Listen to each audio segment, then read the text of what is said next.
Welcome to my channel. If you're new here or haven't subscribed yet, please do so via the thumbnail in the bottom right corner. And otherwise, welcome back to my channel.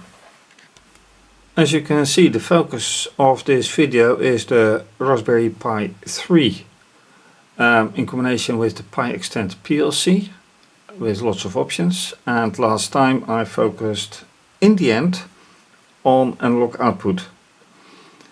And using the oscilloscope I managed to find out that it somehow did work, but I want to do some more experiments on that.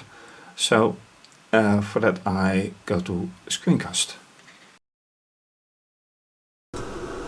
So screencast. As you can see, this is once again the VNC with the source code in C and the terminal for executing. Then the SSH terminal, which I won't use any further, and of course both cameras. Two probes connected to the analog output and wired to the ground, otherwise the output here is, well, let's say not very nice. Fast check on, yeah, it is pulse for pulse modulation, which is not correct.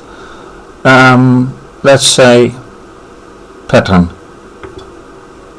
and then only two wires, source for channel 1 and channel 2. So let's see how this works out, if I can see something. And it's set to 5 volts, as you can see on the oscilloscope. So let's go for it. And pressing for a nice value, maybe, perhaps it doesn't accept it. Then the LED relays, although I have here a nice tricolor LED for the input.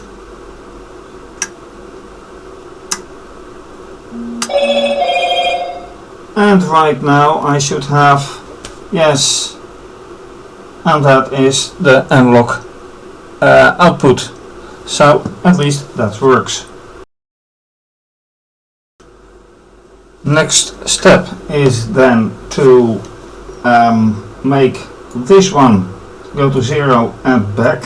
Well, this is the only addition here, and here to make one step further down. And of course I can make this,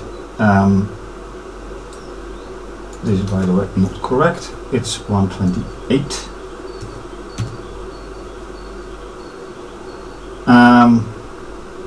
Yes, that is better.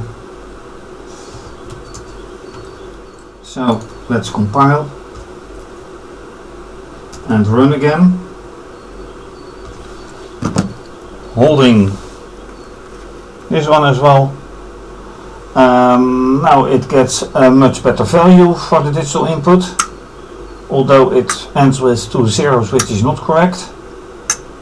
Again, the relays.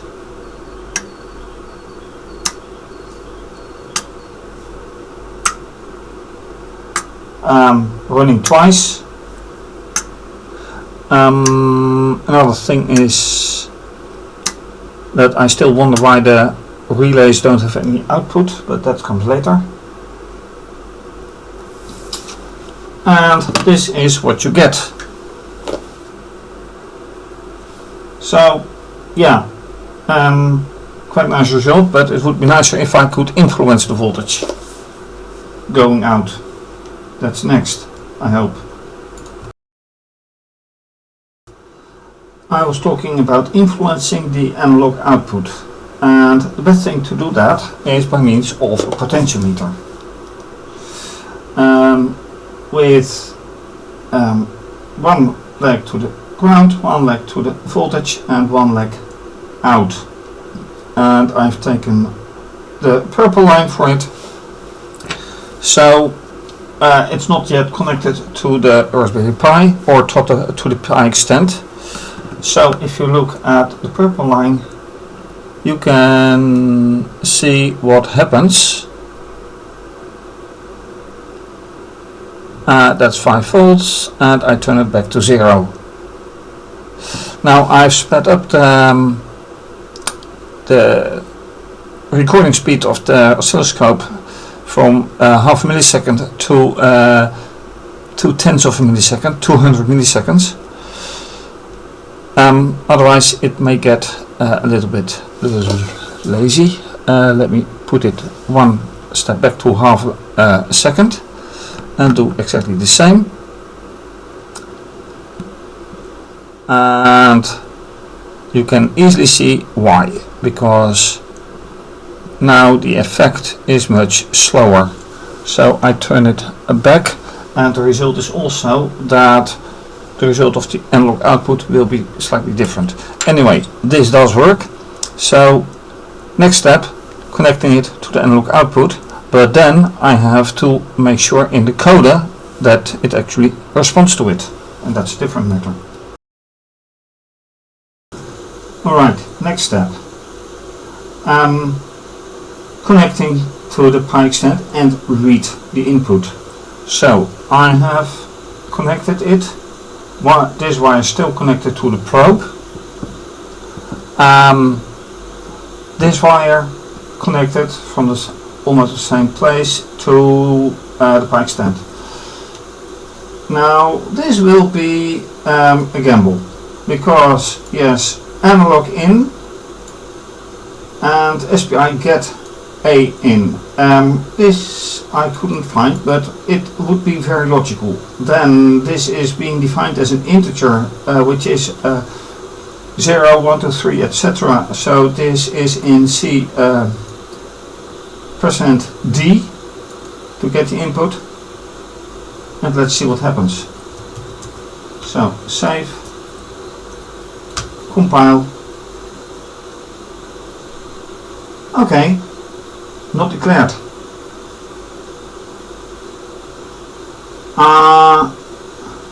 Not nice. That does mean, where is it declared then? Too few arguments. A in. Oh, that is a nice one. Too few arguments. So it does exist. So let's, here it is, get relays, which is an input. Then get the in is also without any arguments. So it would be logical to have A in without an argument, but it says no, not enough arguments. That's a nice one. Now looking at it, it is a 0. Oh, yeah, okay. I input 0. Now let's see what happens. And this works. Okay, so what does it do?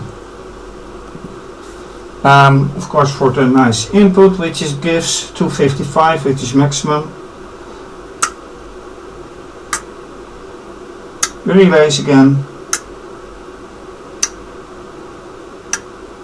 And now I'm very curious what analog input it gives, if any, because the oscilloscope clearly gives an input.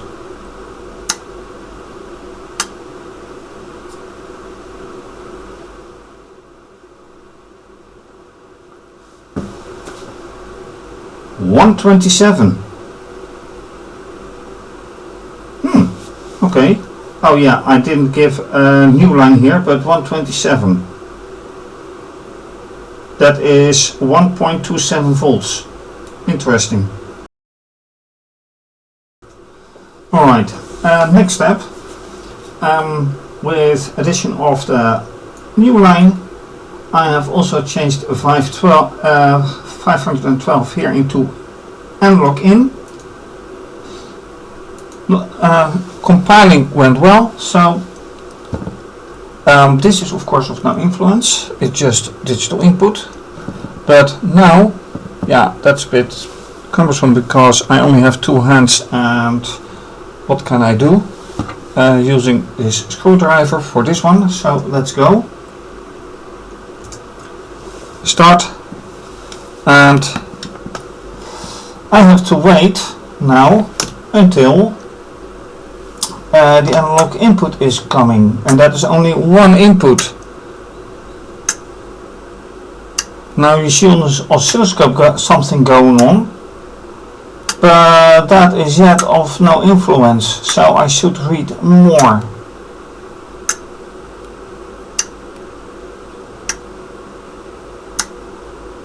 Let me put, that is dangerous to do, 256. Yeah, that is 256. And that is this input. This is 256. 257 then, okay. So, given the fact that this is a real number, not 256, because digital goes from 2, 4, 0, 1, 2, 4, 8, 16, 20, 32, 64, etc. No 7 included. And this has a 7. So this is working, no doubt. Which is very nice. Point proven. And with these results, I say thank you for watching. If you like this video, please subscribe to my channel via the thumbnail in the bottom right corner. You can also follow me via Twitter and Instagram.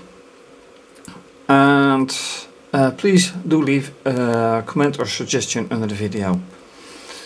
Very much appreciated. You can support via either becoming a patron, and for that see also my website and my Patreon page, or you can donate via IBAN and PayPal, and you don't need a PayPal account for that. This is going to be continued, obviously. For now, stay safe, take care, bye bye.